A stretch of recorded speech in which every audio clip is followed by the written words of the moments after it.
Good afternoon. I'm Suresh, General Manager of Zenj Exchange in Bahrain. Before coming over here, I was a Deputy General Manager of State Bank in India.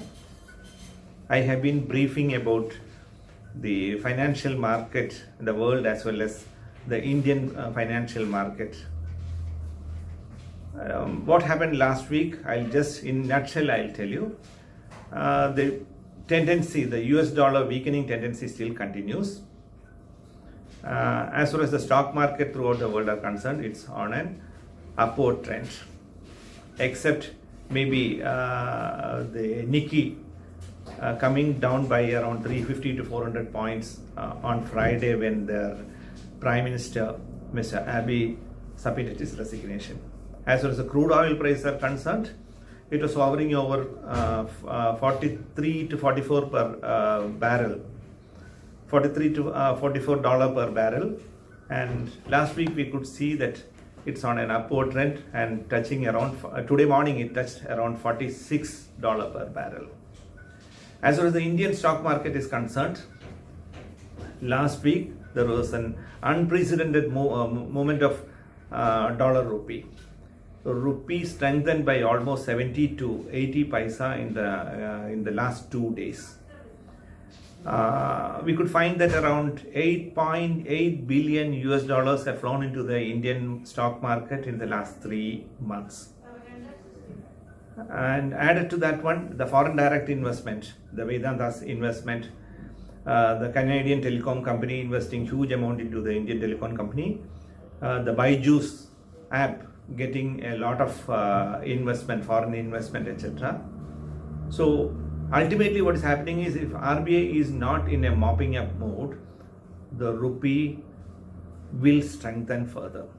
But we could see that rupee dollar touched 73.25, the strongest rupee after 5th of April last week.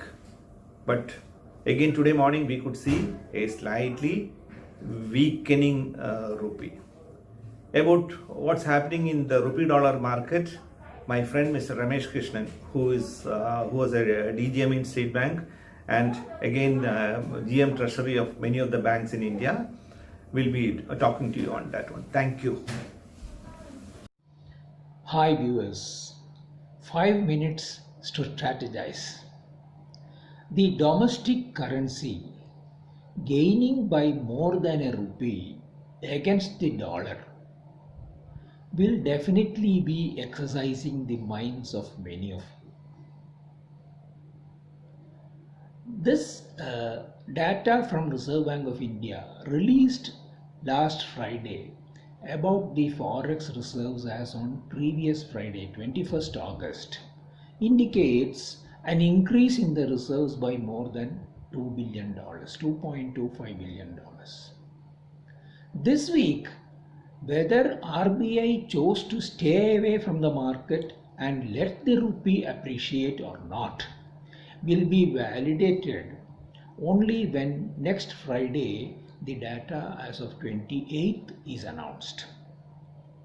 But we should relate this appreciation in rupee against the dollar to the inconsistent movement in the price of gold in the domestic market compared to its price movement in the global market.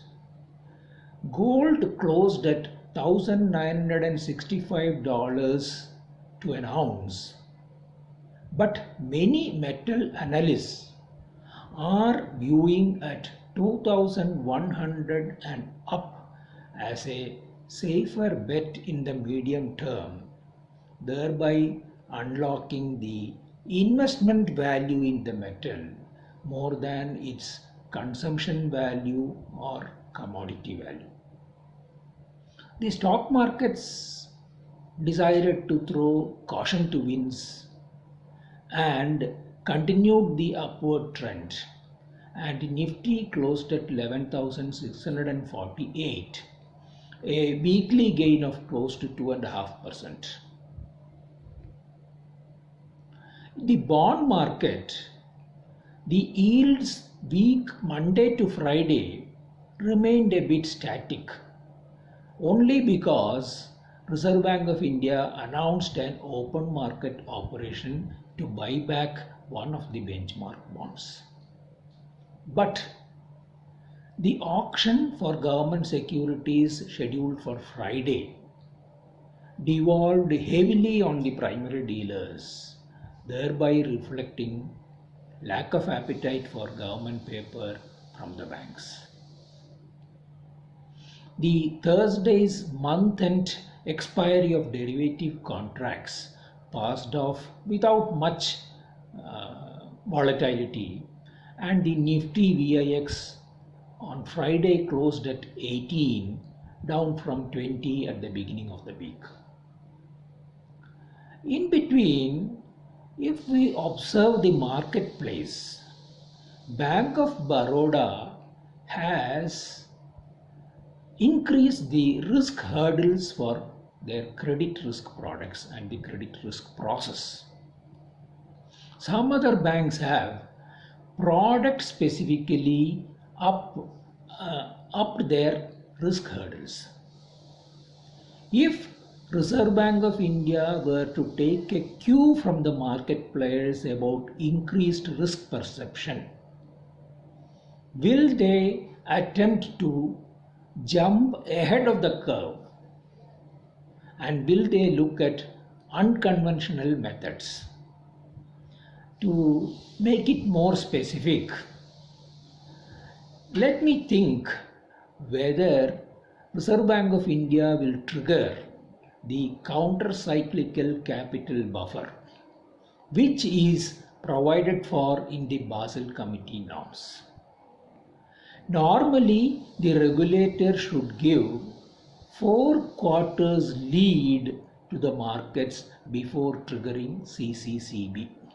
But they also have all discretionary jurisdiction to introduce this at an earlier timeline. Whichever way, if CCCB were to be introduced, already the banks are capital starved and they will find it extremely difficult to grow their asset base. But for RBI, it will serve a double purpose to see through the humongous borrowing program of the government as well as douse inflation expectations. Whether RBI will take an unconventional route or not, I am sure Maveli will definitely have to take an unconventional route to visit your homes for Onam this week. Enjoy a happy Onam.